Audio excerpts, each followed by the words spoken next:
मामा आता हे जे तुम्ही सगळे फुटवे काढले कोंब, हा, तर आता हे कोणते काढलेले कोंब तुम्ही? मधातले. मधातले म्हणजे ज्येष्ठ जो पहिला आलेला पहिल्याला आले. जेठा कोंब काढला. हा. आता ह्या जेठा कोंबाची जर पाहिली परिस्थिती हं. तर काय परिस्थिती आहे? हे ना आता कांडी धरली का नाही धरली? कांडी धरली नाही. धरली आहे ना कांडी. हा, बरं मला सांगा, आता आपल्या इथं ही रोप लागवड आपण केली 10 नोव्हेंबरला. हा. हं 10 नोव्हेंबर ऑक्टोबरला, नोव्हेंबरला नाही ऑक्टोबरला, बरोबर नाही? हं. तर ऑक्टोबरला आपण लागवड केली आणि 86 जात आहे. तर आता इथं फुटवे जर तुम्ही बघितले तर किती आहेत ह्याला? त्याला मग 10-15 आहे. हं हं. एकदा मोजा बरं, एकदा इथं ते खाली ठेवा हं. आणि मोजून बघा बरं एकदा, मोठ्यानं मोजा. 5, 6, 7, 8, 9, 10, 11, 12, 13, 14 आहे. 14. ही जेठा बी घेतला का नाही त्याच्यात? नाही घेतला. ही 15 झाली. हा, सरासरी 15-16 फुटवे, हा. काही ठिकाणी 17-18 पस्तूर गेलेले इथं. हा. 6x2 वर आपण लागवड केलेली आहे. मग मला सांगा, आता ही जेठा जो काही वाढायला आहे त्यानं कांडी धरली, ती तसाच जर ठेवला तर तो एकटाच एकटाच पोसत आहे, ती बाकी खाली राहते. खाली राहते. तर हा. मग काय करायला पाहिजे असं वाटतंय तुम्हाला? मग ते काढायला पाहिजे. काय काढायला पाहिजे? हे मग पहिला कोंब. पहिला कोंब. बरोबर आहे. आता ही जी अवस्था आहे तुमच्या ह्या सगळ्या शेतातली, तर आता तुम्ही, मला वाटतं आपण त्या वरच्या पण एका सरीचे काढले आणि ह्या पण सरीचे, आता तिथून इथवर काढत आला आपण. हा, आता जवळपास कमीत कमी 20 फुटाचं रान एवढं आपण काढत आला आहे का नाही? तर काही अडचण आली का? चेमदलं बेमदलं किंवा बेजारी व्हायली किंवा खुरप इळा लागत आहे असं काही आहे का?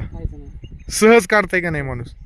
हां, मग काय शेतकऱ्याला काय सांगाल तुम्ही? काढायला पाहिजे का नाही काढायला पाहिजे? जेठ काढायला पाहिजे. काढल्यानं काय होईल? काढल्यानं पुन्हा दुसरे बरोबर येत आहे ना. समान वाढ जी आहे ते बाकीच्या सगळ्या कोंबांची होती. समान ऊस वाढते. समान ऊस वाढत आहे. एक असं टेबल टॉप ऊस दिसतंय सगळं, आहे का नाही?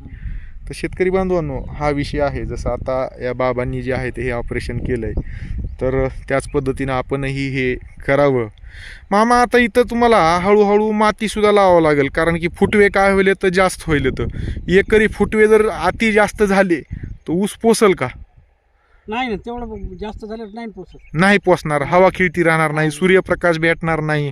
कार्बन, हायड्रोजन, ऑक्सिजन ही 3 महत्त्वाचे घटक त्या रानामध्ये हवा खिळती न राहिल्यामुळे भेटणार नाहीत. नाही भेटत. तर मग अशा ठिकाणी आता आणखीन बी फुटवे होईलेलेच इथं.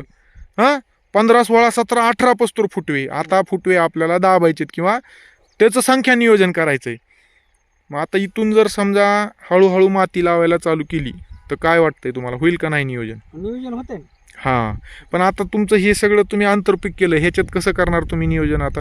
माती लागते ह्याला. कशी? त्याला काय हं, याच्यात आवत आहे बर 2 फुटाचं असं. बर, हं? हो त्याला असं दाव गुंडाळलं. हो, आपण दाव गुंडाळून पोतं बांधलंय, हं, तर अशी चाललंय. हं, ह्याला अशी इकडून माती लागते बर. आणि ह्याला इकडून चालवलं की इकडून माती लागते. दोन माती लागते. हो, ह्या पिकाला बी लागते आणि ह्याला बी लागते. दोन्हीला लागती. दोन्हीला काही अडचण काही अडचण येत नाही. येत नाही. बर.